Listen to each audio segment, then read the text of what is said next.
la fin de la semaine, bienvenue à cette édition rétrospective sur BSC TV, l'essentiel de l'actualité de cette semaine.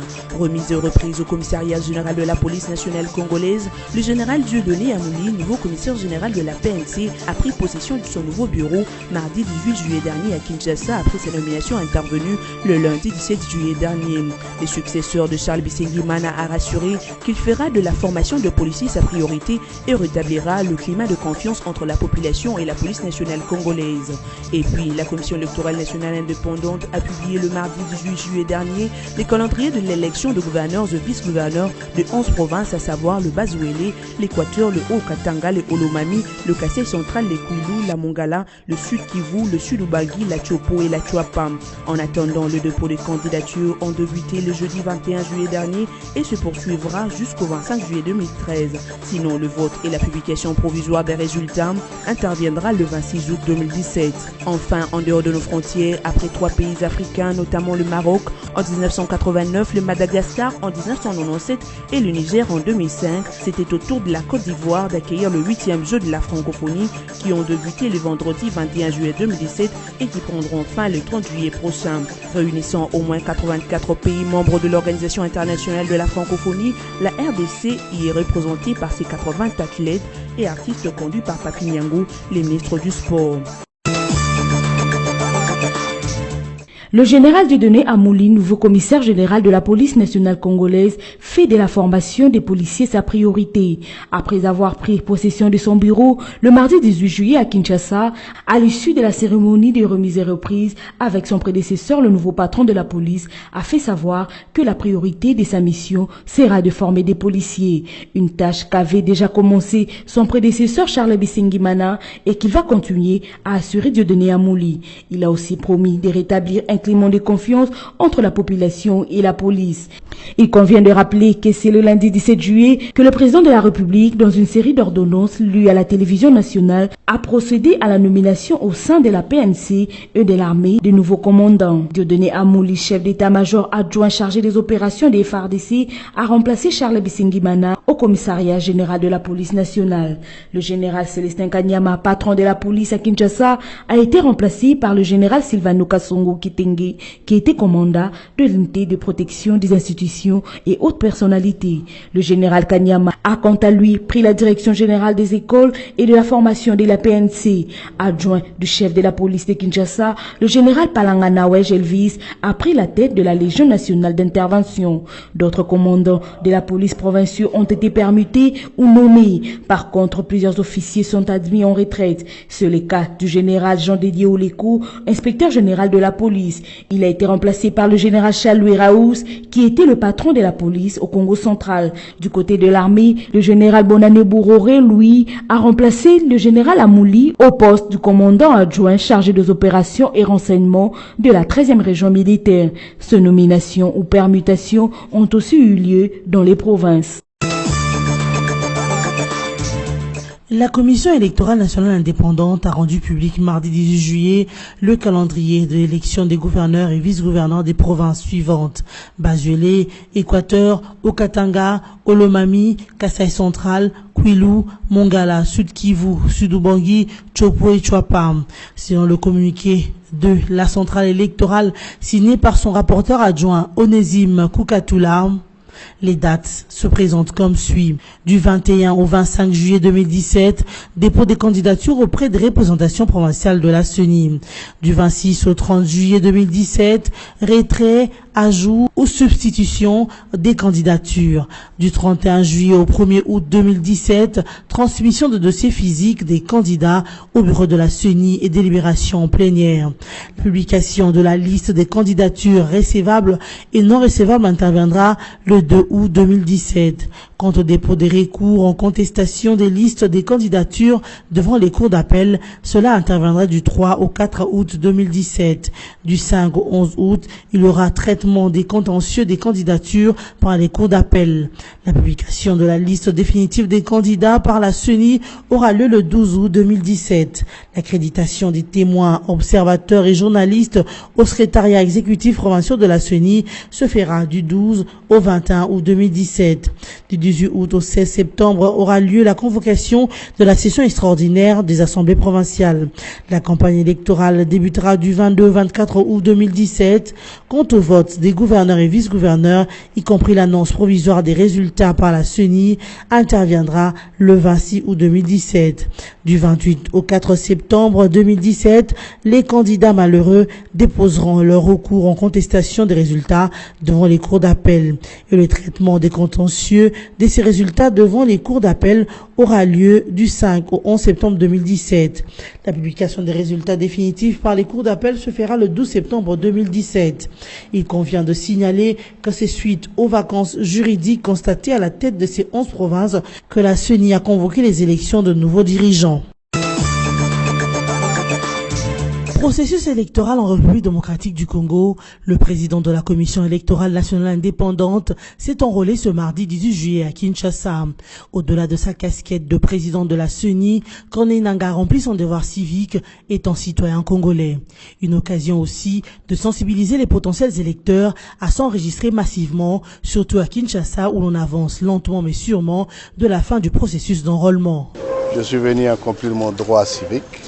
Je suis venu m'inscrire. Et j'en appelle à ceux qui n'ont pas encore pris leur carte de se mobiliser parce qu'on de plus en plus on s'approche de la fin. Surtout à Kinshasa, nous nous approchons de la fin. Les 3 mois c'était long bien sûr, mais maintenant on s'approche de plus en plus de la fin. Et nous en appelons donc à ceux qui ne se sont pas encore fait enrôler de venir le faire le plus rapidement possible. Déjà 34 780 000 personnes enregistrées dans le pays, soit 82% des projections de la CENI. Le président de la CENI, Corneille Nangaa, qui l'a dit au sortir du bureau d'enrôlement de l'Athénée de la Gombe, a annoncé que ce week-end déjà, il sera au Kasaï pour le lancement des opérations d'enrôlement dans cette partie centre de la RDC. La mise en retraite des agents et cadres de la fonction publique est lancée avec plus de 7 000 $ pour le huissier. Plus de 900 agents et fonctionnaires ont été listés pour la première phase de cette opération de mise en retraite. Une annonce faite le week-end dernier par Michel Bongongo, ministre d'État en charge de la fonction publique, lors d'un échange avec les concernés. Pour les agents qui ont exprimé leur satisfaction, c'est un bel exemple de la retraite car leurs droits ont été respectés. Pour eux, le processus a été mené avec transparence, contrairement à celui des années antérieures. Michel Bongongo a fait savoir qu'il n'y a pas eu d'injustice avant de prévenir que l'opération se fera dans les normes et dans le respect des droits des retraités. Il faut signaler que la première vague des retraités concerne 6 administrations, à savoir les finances, le budget, le plan, les portefeuilles, la fonction publique, pour les actifs et les passifs. Le huissier touchera, avant d'aller en retraite, une somme de 7 105 $ américains, une première selon le ministre de tutelle. Les retraités bénéficieront aussi d'autres avantages. Par ailleurs, le gouvernement et la Banque mondiale ont déjà pensé, à travers un projet, à utiliser autrement ces retraités. Ils commenceront à encadrer les jeunes recrues de l'administration publique, une manière de les rendre toujours utiles à la société. La majorité présidentielle AMP a condamné l'assassinat de Mme Chantal Mboyo, administratrice du marché central de Kinshasa, ainsi que d'un policier, meurtre perpétré vendredi dernier par des hommes armés non autrement identifiés. Une déclaration a été faite à cet effet dimanche 16 juillet à la presse par Joseph Kokoniangi, secrétaire général adjoint de la AMP. Il a fait savoir que les sanctions exemplaires seront appliquées aux auteurs quand ces derniers seront identifiés. Joseph Kokoniangi a aussi fait savoir que ce sont des actes pareils qui méritent des sanctions occidentales au lieu de sanctionner injustement des officiels de la RDC. De leur côté, les jeunes de la majorité présidentielle ont fustigé ces attaques et ont plaidé pour l'instauration d'un état d'urgence à Kinshasa, conformément à l'article 144 de la Constitution. Ce, en vue de traquer les inciviques qui causent l'insécurité dans la ville-province de Kinshasa. Patrick Kanga, président de la Ligue des jeunes du PPRD, s'est attaqué à l'irresponsabilité de certains acteurs politiques et de la société civile. Ces derniers, par leurs propos, tendent à banaliser ces actes odieux au lieu de faire front autour des institutions de la République, à l'instar des pays occidentaux. Pour rappel, l'administratrice du marché central de Kinshasa, Madame Chantal Mboyo, et un policier ont été tués vendredi dernier dans une attaque des inconnus armés à Kinshasa au marché central. D'après le colonel Pierre Mouanamputu, porte-parole de la police, un policier et 6 autres ont été grièvement blessés et sont admis aux soins à l'hôpital général des références de Kinshasa, ex-Mamayemo. Les tribunaux de grande instance de Lubumbashi s'est dessaisi officiellement de l'affaire qui opposait l'ancien gouverneur du Katanga, Moïse Katumbi, au grec Emmanuel Alexandros Toupis, et ce, depuis jeudi 20 juillet dernier, lors de la deuxième journée d'audience de ce procès à Lubumbashi. Le TGI de Lubumbashi a décrété la surséance dans le dossier en appel entre les 2 personnes dans l'affaire de spoliation de maisons. Comme l'exigeaient les avocats de l'opposant Moïse Katumbi, les TGI s'est jugé incompétent pour juger l'affaire en appel à l'issue de la deuxième journée du procès. Désormais, l'affaire est portée devant la Cour constitutionnelle à Kinshasa pour départager les parties au sujet de cette exception d'inconstitutionnalité. La défense de l'ex-gouverneur avait soulevé le lundi 19 juillet l'exception d'inconstitutionnalité de la note circulaire du président de la Cour suprême de justice interdisant à tous les greffiers de recevoir les récusations dites fantaisistes. Or, les avocats de Katumbi avaient récusé le juge du ministère public à Lubumbashi, les accusant d'incompétence. Dorénavant, le procès de Moïse Katumbi sur la spoliation de biens immobiliers auquel il a été condamné pour 3 ans de prison ferme va à présent être jugé par la Cour constitutionnelle à Kinshasa. Célébration ce lundi 17 juillet 2017 de la Journée mondiale de la justice internationale. Cette date nous rappelle l'adoption du statut de Rome, l'acte fondateur de la Cour pénale internationale. Il s'agit en fait de la première cour permanente créée pour punir des auteurs des crimes graves qui touchent la communauté internationale. À l'issue de cette célébration, diverses réactions ont été enregistrées. L'analyste politique Doudou Akamba Aambe émet des doutes quant au traitement des dossiers par cette Cour dans la mesure où elle n'a jamais jugé un ex-président ou un président européen ou américain spécialement des États-Unis. C'est une institution qui a été créée pour régler le conflit, les crimes qui ont été commis à travers le monde. C'est vrai que ça porte un doute par rapport à cette institution, par rapport à nous les Africains, parce que par rapport aux crimes qui se passent ici, nous on ne fabrique pas les armes. Mais les armes nous arrivent ici et on se rend compte que les commanditaires, souvent, ce sont les intérêts des multinationales des pays autres que les pays africains. Mais les gens qui sont jugés, qui sont portés à cette cour, la majorité, ce sont des chefs d'État africains ou bien, comme c'est qu'on dit, des chefs de guerre africains. Mais on a eu aussi l'exemple, bien sûr, de l'ex-Yougoslavie, où il y a eu M. Milosevic et Karadzic qui ont été jugés. Mais c'est vrai que ça porte quand même un doute. On n'a jamais vu un ex-président ou un président d'un pays européen ou bien au niveau des Amériques, les États-Unis d'Amérique. Il y avait une plainte contre Bush, mais il n'a pas pu se présenter. Parce que les États-Unis n'avaient pas signé l'accord, il n'a pas adhéré dans la convention de la CPI. Mais c'est vraiment que ça jette quand même un grand doute parce que on se dit que simplement, il n'y a que les Africains qui sont jugés. Et pourquoi cette statistique-là, qui est un grand nombre, 90%, il n'y a que simplement des Africains qui sont portés à cette cour. En tout cas, ça porte quand même un sérieux doute par rapport à cela. Réagissant à la proposition de la mise sur pied d'une cour pénale africaine, Doudou Akamba pense que c'est une bonne chose si les Africains commencent à prendre conscience de leur situation, qui est celle de la prise en charge. Quant à l'impartialité de la cour, Eric Kassenda, journaliste à la RTNC, estime que la CPI n'a jamais été une structure au milieu du village. La Cour pénale internationale n'est pas au milieu du village, s'il faut dire la vérité, n'est pas au milieu du village. Surtout beaucoup plus aux Africains, parce qu'il y a aussi des Blancs qui traitent mal leurs dossiers. Là, c'est comme s'ils tournent le dos. Mais pour les Africains, ils ont les yeux ouverts à tout moment. À propos des retraits de certains pays de la Cour, Guy Diambouana, ingénieur technicien, invite par ailleurs les Africains à faire confiance à la CPI qui garantit aux uns et aux autres une justice équitable. Pour rappel, le statut de Rome a été adopté par 120 États et est entré en vigueur le 1er juillet 2002 après sa ratification par 60 pays. Ici est de retenir que la République démocratique du Congo a ratifié l'acte fondateur de la CPI.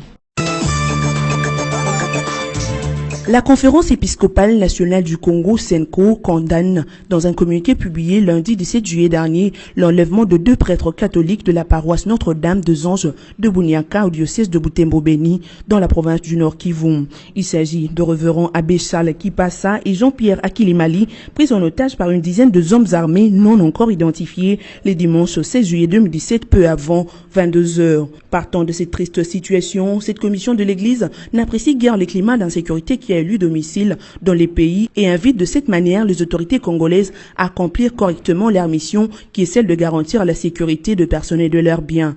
En outre, le membre de la SENCO demande aux forces de sécurité et de défense de tout mettre en œuvre pour retrouver les 2 hommes de l'Église kidnappés et mettre hors d'état de nuire le réseau criminel qui sème le trouble dans cette partie de la République. À cette même occasion, les prélats catholiques ont aussi demandé la libération de 3 autres prêtres enlevés depuis octobre 2012, toujours dans les territoires de Bénin. Déplorant ces cas d'enlèvement, le président de la SENCO, Monseigneur Marcel Outembi, a souligné que les prêtres sont 2 hommes des dieux qui consacrent leur vie pour le bien de la population sans un agenda caché et qu'en faisant du mal à ce dernier, l'on nuit à toute la communauté.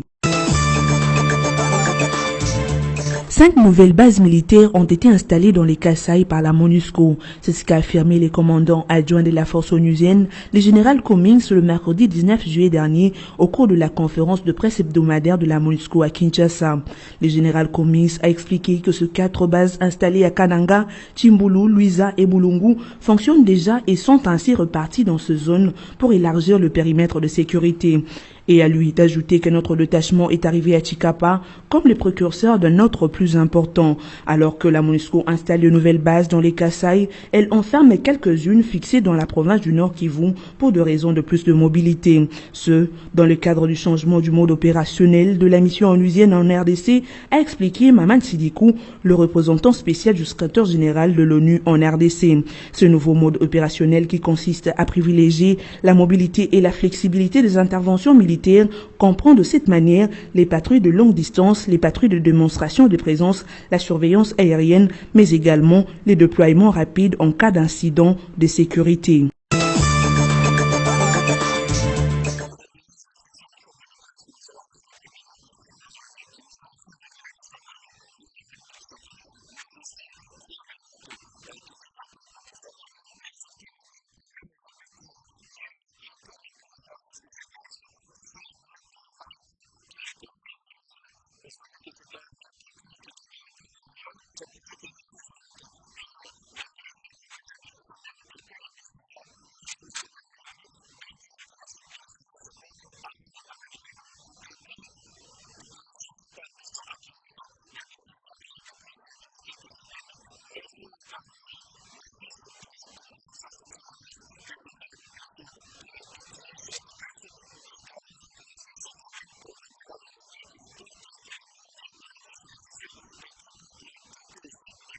Chose promise, chose faite, les travaux de réhabilitation du pont Maïko dans la province de la Chopo ont débuté ce week-end.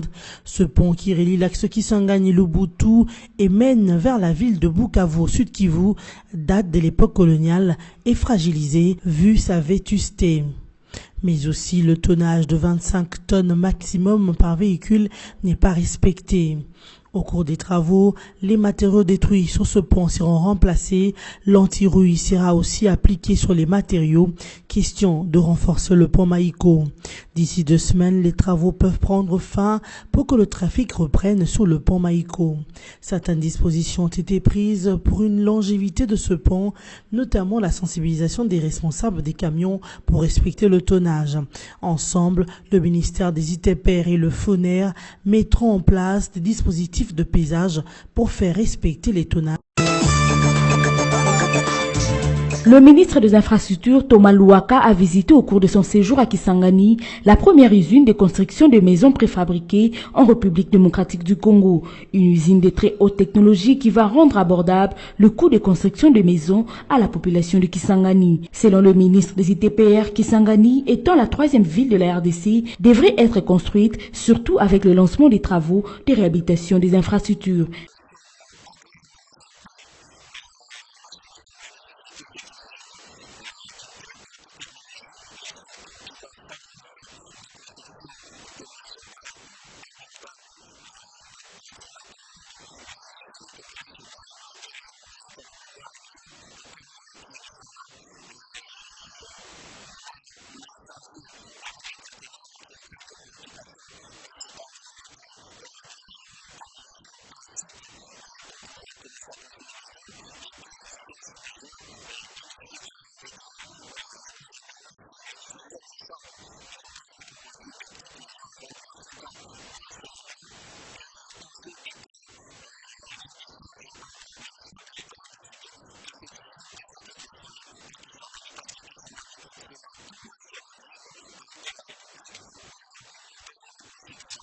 Il faut noter que le ministère des Infrastructures a le projet de mettre en place l'usine de construction de maisons préfabriquées dans plusieurs autres provinces du pays, ce conformément à la vision du chef de l'État de la révolution de la modernité. Cette initiative du ministère des ITPR marquera le caractère national de la vision du chef de l'État. Le secrétaire général de l'Organisation mondiale du tourisme sollicite le soutien du Parlement congolais pour la promotion du tourisme en RDC. C'est ce qui ressort du tête-à-tête entre le président du Sénat, Léon Kengo Adondo, et Taleb Rifai, secrétaire général de l'OMT, qui ont passé en revue le mercredi 19 juillet dernier au Palais du Peuple tous les détails concernant la relance et la promotion du tourisme en RDC. Les deux personnalités ont échangé autour de l'avenir du tourisme congolais, vu que l'industrie touristique est aujourd'hui l'une des plus importantes dans le monde. Selon Taleb Rifai, la RDC peut devenir un pays touristique très important avec une diversité des parcs nationaux, notamment le parc Virunga au nord-est de la République. Et d'ajouter que le tourisme a besoin du Parlement et d'autres institutions de la République pour son développement dans la mesure où ce sont ces derniers qui élaborent toutes les lois y afférentes. Cependant, il convient de noter qu'un projet de loi sur le tourisme est sous examen au Parlement congolais. L'organisation Lisanga Lumumba a effectué des matinées de sensibilisation des jeunes dans les 4 districts de la ville de Kinshasa. Chaque week-end, durant un mois, l'ONG Lilou s'est rendu à la Tchangou, au Mwamba, à la Funa et à Lukunga pour réveiller la conscience des jeunes afin qu'ils prennent en main leur destin en arrachant leur indépendance des mains de l'impérialiste. Des bouts jeunes congolais, unis dans l'effort, unis par le sort pour arracher notre indépendance des mains des impérialistes, et donc le thème exploité en français comme en lingala pour amener ces jeunes à comprendre que le développement de la RDC dépend d'eux. Le coordonnateur de Lilou, Mouteba, a souligné que l'éclatement du Congo, c'est maintenant. Et ceux qui ont un problème dans biso, entre biso congolais, malobakalele, je sale, c'est là, mais non, on a pas encore bazali, pas encore les gars yango, té, on va pas faire baleki dans l'opposition, té boyo kanaté, bah elle le pas final. Ceux qui pouvaient faire c'est la prochaine à Kotoyo, té boyo kanaté, les autres droits. Donc bango bazali kana un problème à diviser pour si comme un politicien a missionné bas à la maillée. Intérêt à la population les amis koyé ma revendication. Oh revendication les amis ni. Revendication ezali kaka pour revendiquer biloko ezali na avantage na yo. Lelo na ba venir na biso nyos pour ezate ma ezate. Maintenant peuple a kosala nini? Esengeli atele malobi te avenir oyo to sangana. To sangana to kene komona régie des eaux. Yo régie des eaux yo nozali responsable ya kokotisa biso mai na mandaku na biso. Alors, ceux qui ont fait une semaine, ceux qui ont changé ma tioté, au tchèque biso maïté et seigneur Sani, tout le monde a eu. Voilà la revendication. Mais peuple a salini, a fandi. Baé va tirer pour belle bosso naïe, a fandi naïe.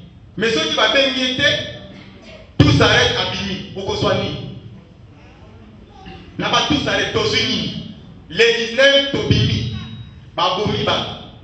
Si ma Boma Batou, Bake Koyokana. Après Koyokana, Bataboli Bibongati. Boye Bisangai, na ba famille, oye Perdaki Bandeko, Bazwaki Mutunini, te, bo Perdaki Nekonabino, en guise de reconnaissance, bo Pesa Biso Mutumuka comme ministre. Si koto za la kabilo kona bango. Tokotele mena bango tina suka. Yambala oyo soki bagoma kilobi. Soki bakanga kilobi yambala oyo impérialiste akeba. Pour akokuta la biso na nzela. À la Tchangou le 17 juin, au Mwamba le 24 juin, en passant par la Funa le 1er juillet pour terminer le 8 juillet à Lukunga, les jeunes ont répondu favorablement à l'appel de Lisanga Lumumba. Au regard des questions posées, l'adhésion des jeunes à cette vision était massive. Le chemin à parcourir est encore long pour cet éveil de conscience de la jeunesse, mais l'ONG Lisanga Lumumba ira jusqu'au bout de son combat, souligne-t-elle. Ouverture ce vendredi 21 juillet 2017 des 8e Jeux de la francophonie à Abidjan en Côte d'Ivoire. 30 ans après leur naissance, les Jeux de la francophonie effectuent un 4e passage en Afrique. Après Rabat, Casablanca en 1989, Antananarivo en 1997 et Niamey en 2005, c'est au tour d'Abidjan d'accueillir du 21 au 30 juillet cette grande manifestation sportive qui rassemble une grande partie des 84 pays liés à l'Organisation internationale de la francophonie. Quelques défis attendent être relevés par la capitale économique ivoirienne à cette occasion, à savoir calmer la grogne des forces de sécurité locales, faire mieux que les Jeux de 2013 à Nice et envoyer ainsi un signal positif avant la Coupe d'Afrique des Nations 2021 prévue en Côte d'Ivoire. Quant à la RDC, elle est représentée à ces Jeux avec 80 athlètes et quelques artistes conduites par le ministre du Sport Papi Niangou qui est accompagné d'une forte délégation. Le tout-puissant Mazembe remporte la 22e édition du championnat de la Ligue nationale de football en battant l'AS Vita Club de Kinshasa par la marque d'1-0. L'unique but de la rencontre a été réussi dès la première minute de la partie par Daniel Adjei. Notons que le tout-puissant Mazembe et l'AS Vita Club sont qualifiés pour représenter la République démocratique du Congo en compétition interafricaine, précisément en Ligue des champions l'année prochaine. Au vu du résultat enregistré, les Corbeaux de Lubumbashi occupent la première place au classement de la 22e édition de la Division 1, suivi des Dauphins Noirs de Kinshasa. Mesdames, Messieurs, les principaux titres de la semaine. Remise et reprise au commissariat général de la police nationale congolaise, le général Dieudonné Amouli, nouveau commissaire général de la PNC, a pris possession de son nouveau bureau mardi 18 juillet dernier à Kinshasa après sa nomination intervenue le lundi 17 juillet dernier. Le successeur de Charles Bissengimana a rassuré qu'il fera de la formation de policiers sa priorité et rétablira le climat de confiance entre la population et la police nationale congolaise.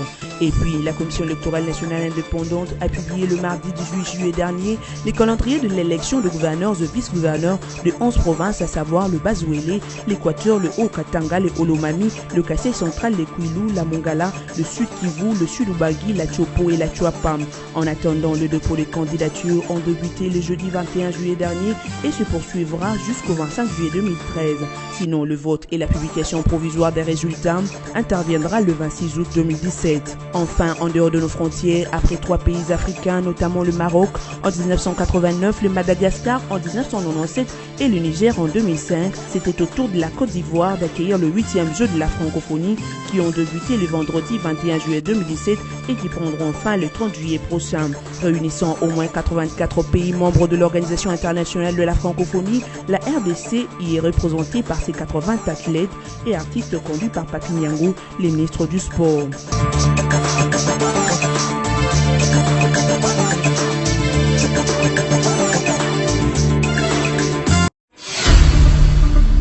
Congo Panorama, votre magazine d'actualité est de nouveau dans vos bacs, dans sa 24e édition, toujours aussi riche que diversifiée. Découvrez nos rubriques telles que la coopération et la diplomatie avec Joseph Kabila et Al-Sisi qui renforcent l'axe Kinshasa-Le Caire. La CIRGL fait bloc avec Kinshasa contre le terrorisme et les groupes armés. Économie et finances, le FPI cimente son partenariat avec la FEC. Henri Avmoulang stimule les opérateurs économiques de l'Est. Société, premières opérations à cœur ouvert réussies à Kinshasa. Sonas, Carole Aguito loue les efforts du personnel féminin. Congo Panorama, c'est surtout la une. Kabila pacifie le Kasaï. Votre magazine revient sur toute la tournée du chef de l'État dans le Kasaï pour la consolidation de la paix et le reconfort des populations éplorées. Découvrez également notre dossier élections. Élections, c'est parti. Ou encore les avis encourageants de l'OIF sur la CENI. Kabila, droit dans ses bottes. Infrastructure, la voirie de Kinshasa en pleine cure de réhabilitation avec l'OVD qui fluidifie la circulation et la CGT à fond sur les grands axes. En politique, élections apaisées, le garant s'est assumé. Joseph Kabila, les élections auront bel et bien lieu. Enfin, l'éditorial de Congo Panorama 24 avec Yvo Ramazani. Il a palpé.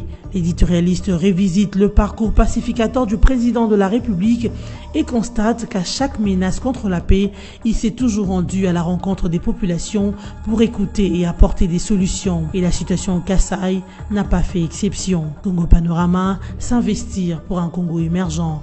Congo Panorama, toute l'actualité à votre portée.